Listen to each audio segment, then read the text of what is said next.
Morning and welcome to another one of Andrew's book reviews. Today's book will be The Warded Man by Peter V. Brett. So this is a really awesome book. I have to say I loved it. Just fantastic. This is a book based in a world where every night when darkness comes and the sun sets, these demons rise from the core to haunt mankind, seeking to destroy them with this raw hatred of humanity, possessed with supernatural powers. And there's all kinds of different demons. You got your rock demons, you got your wind demons, and sand demons, and fire demons, and water demons. And the only way to protect yourself is by invoking the magic of these wards and spell forms to protect yourself. There are those that aren't very good at doing this. They're not very good at writing and creating these wards, and the demons will break through and devour them whole. Often referred to as being cored. Demons as a whole are referred to as quarlings. And it's this terrifying scenario, this terrifying world that we're set in, where people are hunted all night and just ravaged. So nobody can sleep at night, and then they got to work all day, and they're constantly fearing for their lives. And it's just this terrifying situation. And I just love the whole concept and the setting behind that. I think that's part of what makes a really good book and fantasy element when you have this kind of world that's been created, which I think Peter V. Brett did really good at building this world and creating and setting the reader up to really, feel and experience what the characters are going through. And I just absolutely love it. Just awesome.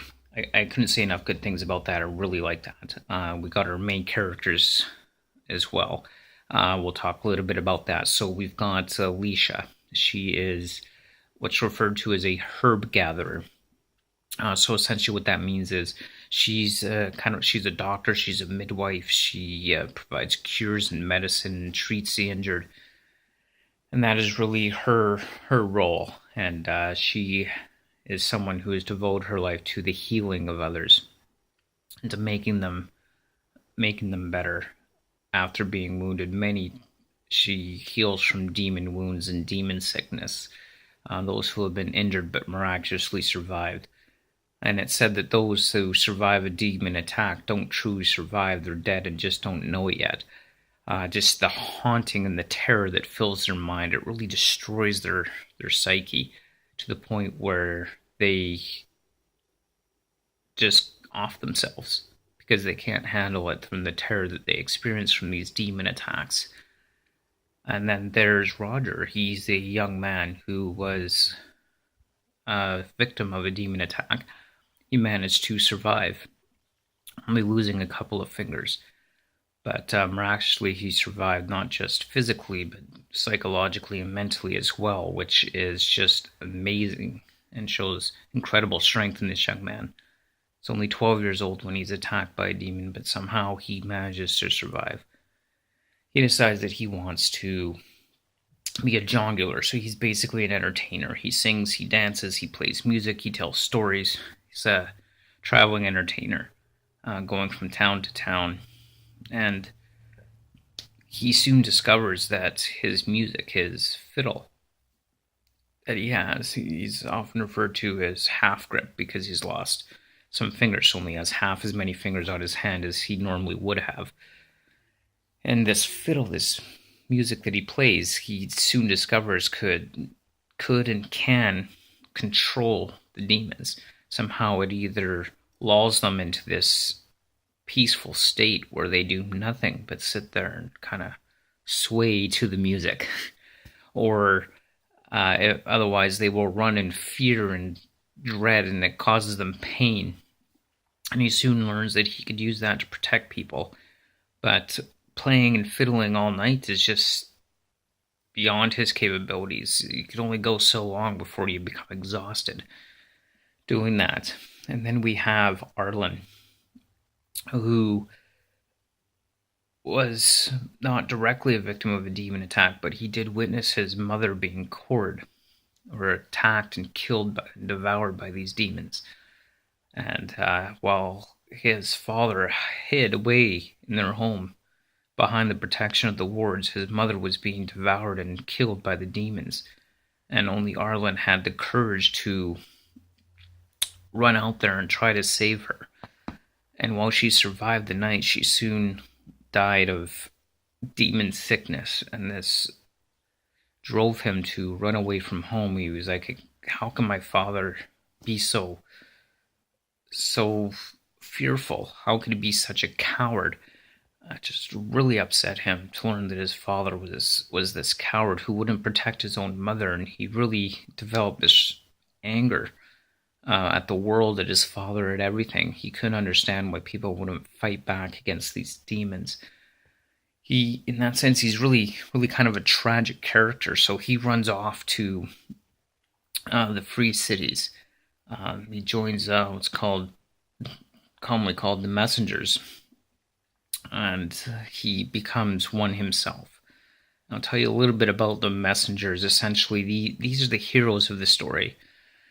These are among the bravest and most skilled warders in the world. They are the ones that deliver messages, they deliver the mail, they deliver packages, which seems in itself a benign thing, but it's not, because they have to deliver and travel between cities, and outside of the cities, you're out in the wide open.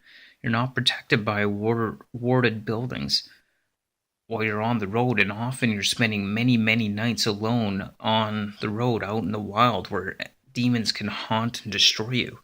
And so they have to learn to not only protect themselves from the demons and fight them, they have to learn to draw these wards and to protect themselves. So they have to be really, really skilled warders.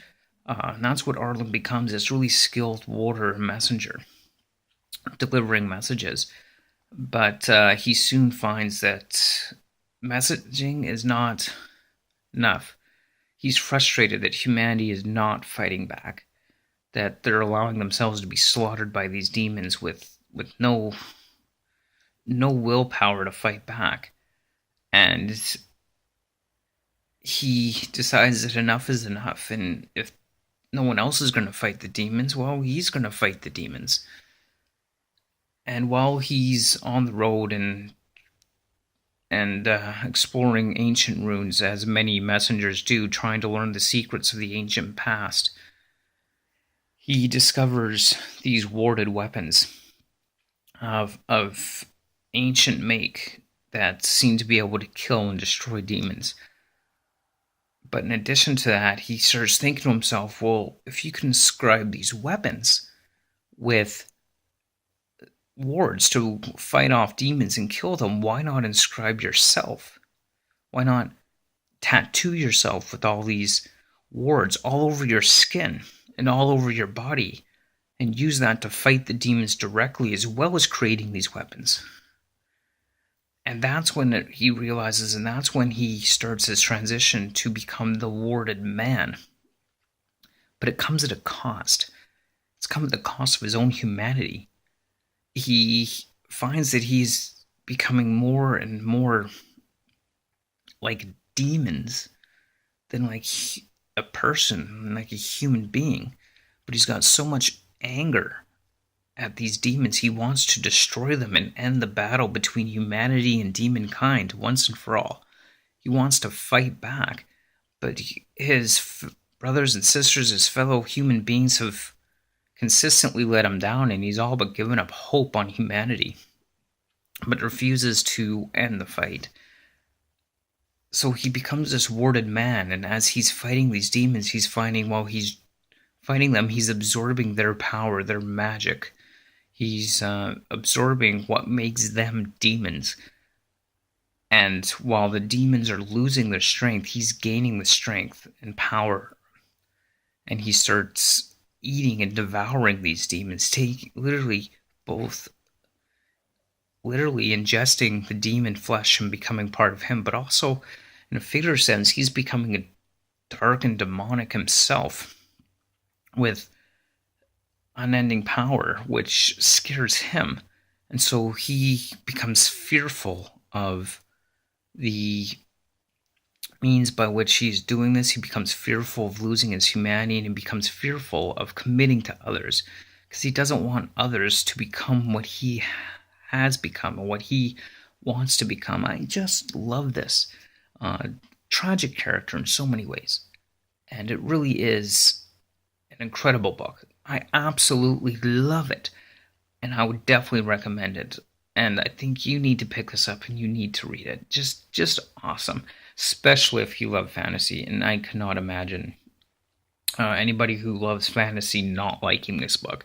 Just the tragedy, the struggle between our demonic and dark impulses and our our fight for survival to overcome that evil, and how perhaps sometimes in our own fight for evil we unintentionally take a part of that evil into ourselves. And just really well written, really loved it, and I am so looking forward to reading the next one in the series, which is the Desert Spear, which is the second book in the series. Really looking forward to reading this, and just awesome. Absolutely love it. Highly recommended for sure. Really look forward to reading the Desert Spear, and I hope that you enjoyed my review, and I hope that you'll share this. As always, check out andrewsbookreviews.wordpress.com. Subscribe and comment below as well. And definitely pick up this book and read it. It's so worth it, and I definitely recommend it. Easily, I'm going to give this 9 out of 10 bookworms all the way. And I hope you enjoyed the review. Again, thanks for watching. Don't forget to subscribe and share. And again, you can check out all the other reviews I've done at andrewsbookreviews.wordpress.com. Thanks for watching. Hope you have a great day.